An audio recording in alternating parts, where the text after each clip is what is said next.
ఇప్పటివరకు rapid action force training సెంటర్లో ఏం జరుగుతున్న విషయాలు మనం చూసాం. ఇప్పుడు మనం చాంద్రాయణగుట్టలో సిఆర్పిఎఫ్ సంబంధించిన ట్రైనింగ్ సెంటర్లో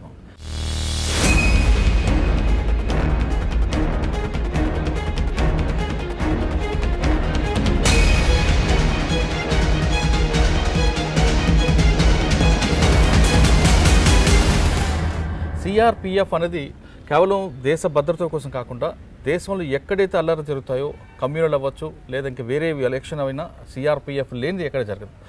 దేశంలో ఏ రాష్ట్రంలో ఎన్నికలు జరిగినా సిఆర్పి బందోబస్తులు లేకుండా ఎన్నికలు జరగవంది అగ్నసత్యం.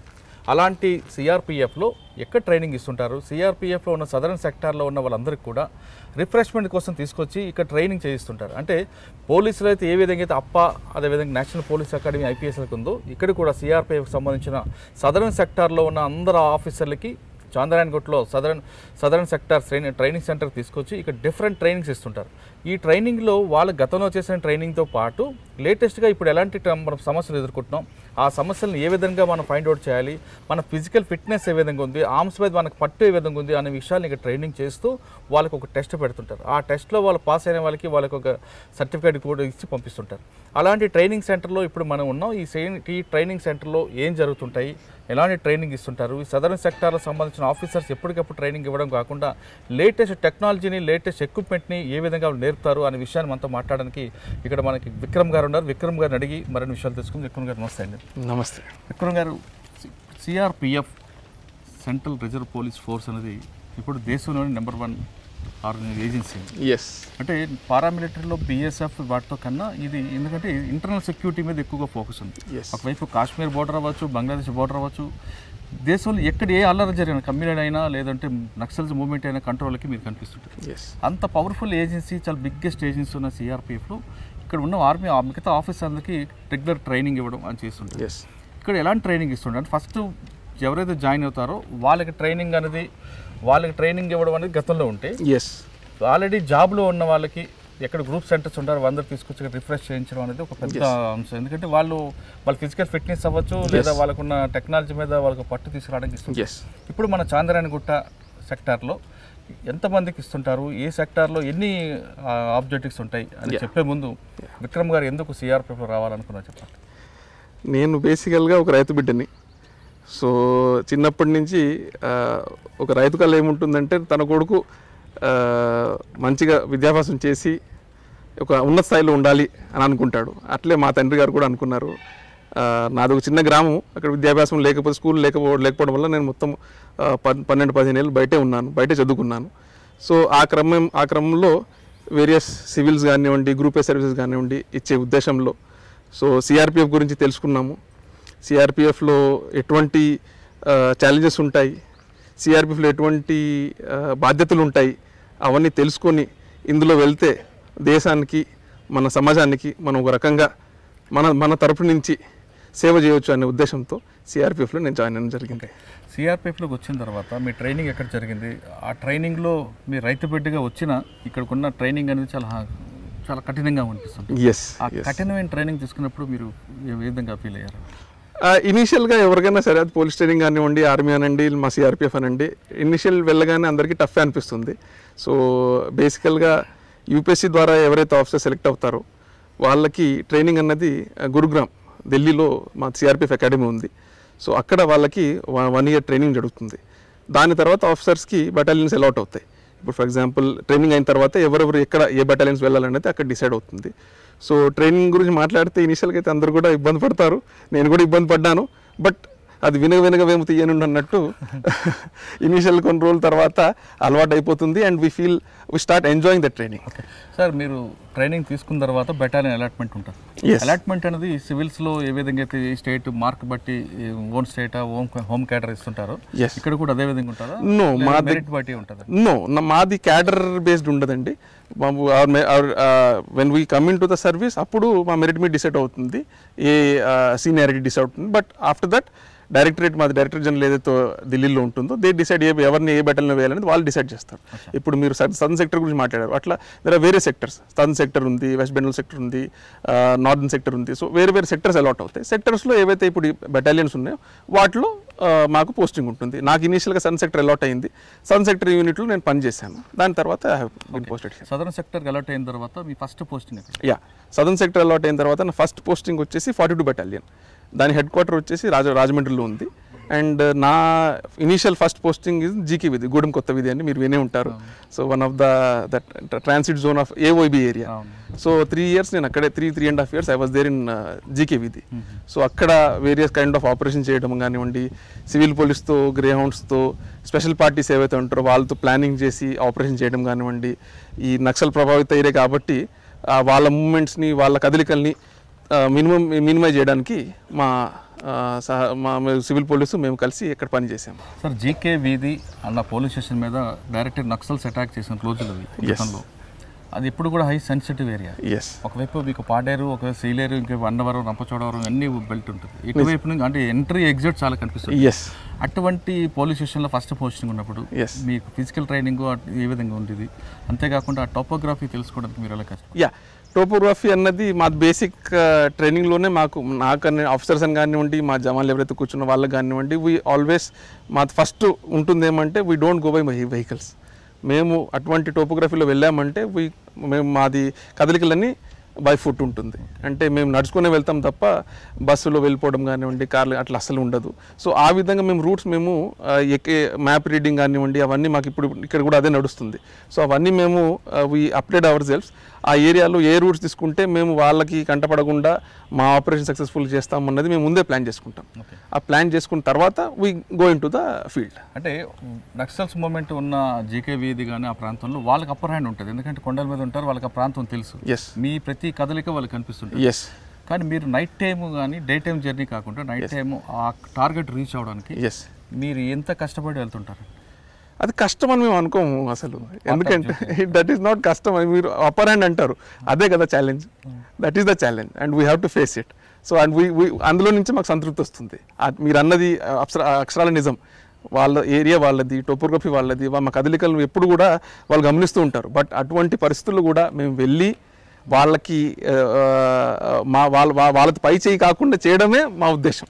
అంటే జీకే వీధి అనేది డిఫరెంట్ ఏరియా ఉంటుంది. జీకే వీధి దగ్గర మీకు కొండలు, కొంత ప్లెయిన్ ఏరియా కనిపిస్తుంది, కొంత సీలేరు వెళ్ళేసరికి కొంచెం గుట్టలు, కొండలు కనిపిస్తాయి. పాడేరు వచ్చేసరికి హిల్స్ ఉంటుంది, మీరు అన్నవరం వచ్చేసరికి కొంచెం ప్లెయిన్ ఏరియా కనిపిస్తుంది. మరి డిఫరెంట్ అట్మాస్ఫియర్, డిఫరెంట్ టోపోగ్రఫీ కదా, మీరు ఎలా స్టార్ట్ అయ్యారు? That is what I'm saying కదా. సో ఆ టోపోగ్రఫీ మేము ముందే స్టడీ చేస్తాము. మేము వెళ్తున్నామంటే ఏ రూట్ తీసుకుంటే మీరు ఎక్కడైతే మీకు హిల్లీ టెరెన్ ఉందో హిల్లీ టెరెన్లో కూడా మన జవాన్లకి ఎక్కువ ఇబ్బంది కాకుండా ఏ రూట్ తీసుకుంటే మనము ఆ హిల్లీ టెరెన్ మనము క్రాస్ చేయగలము. ప్లేన్ ఏరియాలో వస్తే అందరికి కనపడతాం. అట్లాంటి సమయంలో వాళ్ళకి కనపడకుండా మీరు నైట్ టైం అన్నారు. So whenever there is a plain area we try to cover it in the night times. So that our movement is restricted to మతలబ్ మా మూమెంట్ అంతా ఏవైతే ఉందో వాళ్ళకి తెలియకుండా అది మా సీక్రెసీ మెయింటైన్ చేసుకుంటూ మేము పోతాం. అంటే ఒక్కొక్కసారి ఎంట్రీ ఎగ్జిట్ ఒకే ఒక్కొక్క విలేజ్ వరకు వచ్చింది అనుకోండి, సాధారణంగా ఎంట్రీ ఎగ్జిట్ డిఫరెంట్ ఉంటుంది. కానీ కొన్ని పరిస్థితుల్లో ఎంట్రీ ఎగ్జిట్ ఒకటే వే ఉన్నప్పుడు మీరు దాన్ని అది దాంట్లో ఒక చిత్రమైన we follow a tactic, అది చెప్పాలో చెప్పకూడదు, but I will share it with you. ఎందుకంటే మేము we try to disguise our routes. So మేము పోయేది ఒక దిక్కు చూపిస్తాము, బట్ ఆ target is something else. So అది మరీ డీటెయిల్ పోకూడదు అని నా ఉద్దేశం. అంటే ఈ ట్రైనింగ్ అనేది మీ వాళ్ళందరికీ కూడా అదే చెప్తుంటారా? Yes right from the basic training వీళ్ళంతా బేసిక్ ట్రైనింగ్ చేసి ఇప్పుడు రిఫ్రెషర్ కోర్స్ కోసం వచ్చారు మన దగ్గరికి. మాది బేసిక్ ట్రైనింగ్ మా ఆఫీసర్స్ కూడా ఉంటుంది. సో ఇప్పుడు కూడా వీళ్ళకి మేము మెయిన్ ఫోకస్ చేసేది ఏమంటే మీరు అన్నెసరీ మిస్టేక్స్ చేయకుండా ఏ విధంగా మీరు ఆపరేషన్కి పోతే you should be safe and you should be successful. మీరు సురక్షితంగా ఉంటూనే మీరు ఎటువంటి ఎట్లా విజయాన్ని అందుకోగలరు, అదే మెయిన్ ఫోకస్ ఉంటుంది వీళ్ళది. దానికి కావాల్సింది మెంటల్ అండ్ ఫిజికల్ ట్రైనింగ్ రెండు కూడా. సో దట్ ఈస్ వాట్ మా మొత్తం ప్రయత్నం అంటే అదే. ఓకే, అంటే జీకేవి దాటిన సీలేరు దాటాక చిత్రకొండ, బలిమెల ఉన్నాయి. బలిమెలలో ఒక ఇన్సిడెంట్ జరిగింది 2010 అటువంటి లెసన్స్ మీ వాళ్ళకి రిపీట్ కాకుండా ఏమైనా క్లాసులు చెప్తుంటారు? Yes that is very much. అది వాళ్ళ ట్రైనింగ్లో ఒక భాగం. కేస్ స్టడీస్ అన్నవి అది మాది కానివ్వండి, బిఎస్ఎఫ్ది కానివ్వండి, మీరు అన్నట్టు బలిమెల్ లాంటి ఇన్సిడెంట్స్ కానివ్వండి, ఇవన్నీ కూడా కేస్ స్టడీస్ మేము తీసుకొని మేమే కాకుండా బయట నుంచి కూడా గ్రేహౌండ్స్ అనండి, లేకపోతే స్పెషల్ పార్టీస్ అనండి, అక్కడి నుంచి కూడా మేము ఫ్యాకల్టీని పిలిపించి వాళ్ళ కేస్ స్టడీస్ మేము చేపిస్తాం. So that they get a feel. ఎందుకంటే వాళ్ళ గ్రౌండ్లో వాళ్ళు చూసి ఆ ఇన్సిడెంట్ నుంచి వచ్చిన వాళ్ళని క్లాసులు తీసుకుంటే దే విల్ నో లైక్ ఎటువంటి తప్పులు చేయడం వల్ల ఎట్లా మన ఫోర్సు దెబ్బతినింది అన్నది. So that classes are very much part of వీళ్ళ ట్రైనింగ్లోనే ఒక భాగం అది. ఓకే, ఇది కాకుండా వాళ్ళకి డ్రై రేషన్ కానీ వాటర్, సమ్మర్ వస్తుంది, మిగతా టైంలో అంటే వాటర్ ప్రాబ్లం, కానీ సమ్మర్లో వాళ్ళకి వాటర్ ఎక్కువగా కావాల్సి వస్తుంది. కానీ వాటర్ ఎక్కువ తాగితే స్టోరేజ్ మీకు ఉండదు కాబట్టి దాన్ని అటువంటి ప్రికాషన్స్ ఏమి ఇస్తుంటారు? డ్రై రేషన్ అదంతా డిసిప్లినే. ఎందుకంటే మేము డ్రై రేషన్ వాటర్ అన్నారు, వాటర్ డిసిప్లిన్, దాని పేరే వాటర్ డిసిప్లిన్. మీరు ఇంత తీసుకెళ్లారంటే అందులో మీ హ్యావ్ టు కంప్లీట్, అది ఇన్ని గంటల కొరకు మీకు ఇన్ని లీటర్లు నీళ్ళు అని ఉంటుంది. So that is fixed. And the Jawan is trained like that. మా soldier is trained like that and they are ready for that. Okay, తర్వాత సార్ వీళ్ళు కుటుంబాలతో వదిలి దాదాపు ఫీల్డ్లోకి వెళ్తారు. ఒక్కొక్కసారి ఆ కోంబింగ్ వెళ్తే 25 days కూడా అడవిలో ఉన్న రోజులు ఉన్నాయి. అటువంటి టైంలో కుటుంబాలకు దూరంగా ఉన్న వాళ్ళకి, కుటుంబం సంబంధించిన సమస్యలు కానీ కుటుంబాలు గుర్తుకు రాకుండా వాళ్ళకి ఏ విధంగా మోటివేట్ చేస్తుంటారు? అది గ్రౌండ్ కమాండర్స్ ఇనీషియల్గా వెళ్ళే మీరు అన్నారు, ఛత్తీస్గఢ్ ఏరియాలో ఎక్కడైతే నక్సల్ ప్రభావిత క్షేత్రాలు ఎక్కువ అండ్ దాంట్లో వోల్టాలిటీ ఎక్కువ ఉందో అక్కడ ఇట్లాంటి పెద్ద ఆపరేషన్ జరుగుతూ ఉంటాయి. సో అటువంటి సమయంలో కాదు, దాని ముందు నుంచే కూడా వాళ్ళ బెంట్ ఆఫ్ మైండ్ ఎవరైతే కమాండర్స్ ఉన్నారో, గ్రౌండ్ కమాండర్స్, సీనియర్ ఆఫీసర్స్ కానివ్వండి, they all come and tune them up. ఎందుకంటే వీళ్ళందరికీ తెలుసు మేము గ్రౌండ్లో వెళ్తే మాకు ఎటువంటి ఛాలెంజెస్ ఉంటాయని దాని వాళ్ళకి ముందే తెలుసు. బట్ ఇట్లాంటి లాంగ్ ఆపరేషన్స్ పోయినప్పుడు ఇనీషియల్గానే మేము వాళ్ళని ట్యూనప్ చేసేస్తాం. ఆ జవాన్లు కూడా ట్యూనప్ అయిపోతారు. అండ్ అకార్డింగ్లీ మీ ఫ్యామిలీ గురించి మాట్లాడారు, they will tune up there families. They will already, ఎందుకంటే ఇనీషియల్గా ఇప్పుడు మీరు ట్రైనింగ్ గురించి అన్నారు, ఫస్ట్ ట్రైనింగ్లో ఎట్లాంటి ఇబ్బందులు పడ్డారు మీరు అని. ట్రైనింగ్లో ఇనీషియల్గా ఇబ్బంది పడతారు, ఫ్యామిలీ కూడా అంతే. కొత్తగా పెళ్ళి అవుతుంది, భార్య అనుకుంటుంది ఆహా మంచి ఉద్యోగం, okay that is all fine. But దీన్ని కూడా ఆమె అలవాటు కానీ కొంత టైం పడుతుంది, దాని తర్వాత ఆమె కూడా అలవాటు అయిపోతుంది. తర్వాత ఇక్కడ చాంద్రాయణగుట్ట ట్రైనింగ్ ఎన్ని సబ్జెక్ట్స్ ఉంటాయండి? ఇక్కడ this is basically sector training node అంటాం. ఇక్కడ మనం ఎక్కడైతే ఇప్పుడు మనం మాట్లాడుతున్నామో this is runs under the southern sector of CRPF. So ఇక్కడ వచ్చేసి మాకు ఇప్పుడు ఇక్కడైతే ఎవరైతే కమాండోస్ కూర్చున్నారో 6 బటాలియన్ నుంచి ఆంధ్ర అండ్ తెలంగాణలో ఎక్కడైతే మా బటాలియన్స్ ఉన్నారో వాళ్ళ నుంచి వచ్చి ఇక్కడ ట్రైనింగ్ తీసుకుంటున్నారు. సో ఇందులో మీరు అన్నారు ఏమేమి టాపిక్స్ అన్నారు, బేసిక్ టాపిక్స్ ఏమంటే మా మూమెంట్ ఎట్లా ఉండాలి, మ్యాప్ రీడింగ్, జీపీఎస్ యూజ్ చేయడము, and at the same time physical endurance. ఇప్పుడు మీరు చూసారు ఇంతకుముందు మన వాళ్ళు చేశారు. సో ఫిజికల్గా ఫిట్ ఉండడం ఎట్లా, ఎందుకంటే మీరు అన్నారు 20 days ఆపరేషన్స్ ఉంటాయి, 5 days 10 days whatever it is, you need physical toughness. At the same time this is all the final outcome ఏమంటే they become mentally tough. So the main purpose is, ముఖ్య ఉద్దేశం ఏమంటే వీళ్ళకి training physical ఇస్తూనే మెంటల్గా కూడా tough చేయడం. So దానికి తగ్గ ఫ్యాకల్టీ మా వాళ్ళు ఉన్నారు, ఎవరి మాస్టర్ ట్రైనర్స్ గ్రేహౌండ్స్లో చేసి ఇక్కడ గ్రేహౌండ్స్ ప్యాటర్న్ మీద మనం ఇక్కడంతా డెవలప్ చేసింది. ఇక్కడ ఈ ఆబ్స్టకల్స్ కానివ్వండి, ఈ మొత్తం ట్రైనింగ్ మోడల్ కానివ్వండి. సో మాస్టర్ ట్రైనర్స్ ఉన్నారు, దాని తర్వాత సార్ వాళ్ళు ఉన్నారు, సీనియర్స్ వస్తూ ఉంటారు. మీరు అన్నారు బయట నుంచి వస్తుంటే కేస్ స్టడీస్ తెప్పిస్తాం మేము అదర్ డిపార్ట్మెంట్ నుంచి, గ్రేహౌండ్స్ అనండి లేకపోతే వేరే అదర్ ఫోర్సెస్ నుంచి కానివ్వండి, వాళ్ళ కేస్ స్టడీ తెచ్చి వీళ్ళకి వినిపిస్తాము. సో దట్ దే గెట్ ఒక క్లియర్ పిక్చర్ వచ్చేటట్టు. ఇట్లాంటి తప్పిదాలు చేస్తే ఇట్లా మనం సఫర్ అవుతాం అనేది. సో అట్లాంటిది వాళ్ళు దృష్టిలో పెట్టుకొని they can go back with fully prepared mind. అట్లా అంటే ఇక్కడ మీరు 6 minutesలో ఒక అది రికార్డు 28 ఆబ్స్టకల్స్ ఉన్నాయి మా దగ్గర.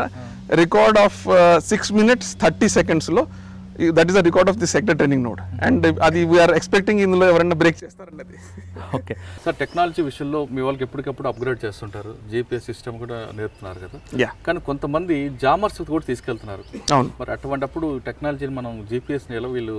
సో జీపీఎస్ అన్నది that is updated version sir. అది ఇప్పుడు basic is map reading.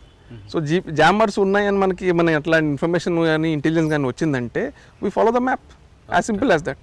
Manual map, yes, map reading is the basic thing. Map reading నుంచే మీకు జీపీఎస్లు అనండి లేకపోతే ఈ టెక్నాలజీ ఏవైతే వచ్చాయని అవన్నీ కూడా మ్యాప్ ద్వారానే కదా. ఏ జీపీఎస్ అయినా సరే మ్యాపే చూపిస్తుంది. We have the maps with us. ఒకవేళ మాకు అట్లా ఏమన్నా ఇన్ఫర్మేషన్ కానివ్వండి ఇంటెలిజెన్స్ కానీ వచ్చింది అంటే, జామర్స్ పెట్టారు ఇట్లాంటివి మనకి ఏమవుతుందంటే we follow the map and we are well trained. Sir ఇక్కడ ట్రైనింగ్ ఇస్తున్నారు మీరు బ్యాటిల్ ట్రైనింగ్ ఇస్తున్నారు, అంతా ఫిజికల్ ట్రైనింగ్ ఇస్తున్నారు. వీళ్ళకి ఒకవేళ వార్లోకి వెళ్ళినప్పుడు లేదా కోమింగ్ వెళ్ళినప్పుడు ఎవరైనా సివిలియన్స్ కనపడితే, ఏమైనా ప్యాథటిక్ కండిషన్ కనపడుతుంది. ఎస్, వాళ్ళని ఎలా రెస్క్యూ చేయాలి, వాళ్ళని ఎలా కాపాడాలి, వాళ్ళతో ఎలా మమ్మాయికం అవ్వాలి, అటువంటి కూడా చెప్తారా? అటువంటిది ఇట్స్ సిఆర్పిలో అదొక అంగం. అది అవినాభావ అంటారు చూడండి, ఇంటిగ్రల్ పార్ట్ అది. ఎందుకంటే మాది ఒక పెద్ద ప్రోగ్రామ్ ఏదైతే ఉందో civic action program. General administration ఏదైతే అక్కడ వెళ్ళలేకపోతుందో that is being done by CRPF. Civic action programs గురించి మీరు వినే ఉంటారు. ఎందుకంటే అది ఒక అవుట్ రీచ్ ప్రోగ్రామ్.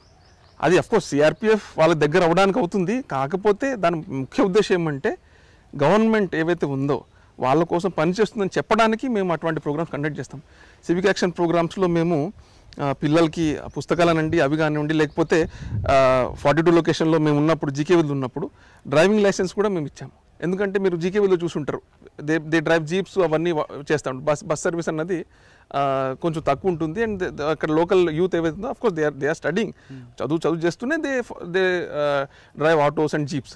సో అట్లాంటి వాళ్ళని మేము తీసుకెళ్ళి రాజమండ్రిలో పెట్టి మేము డ్రైవింగ్ క్లాసెస్ చేయించి we have given driving license also.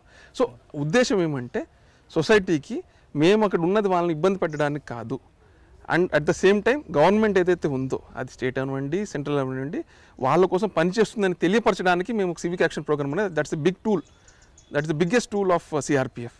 And దాంట్లో మేము సఫలీకృతం కూడా అవుతున్నాం. Okay, yes. సో ఫైనల్గా మీరు ఏ విధంగా రైతు బిడ్డగా వచ్చి దేశానికి సేవ చేస్తున్నారు, అదేవిధంగా చాలామంది యంగ్ జనరేషన్ సిఆర్పిఎఫ్లో రావాలనుకున్న వాళ్ళకి మీరు ఇచ్చే మెసేజ్?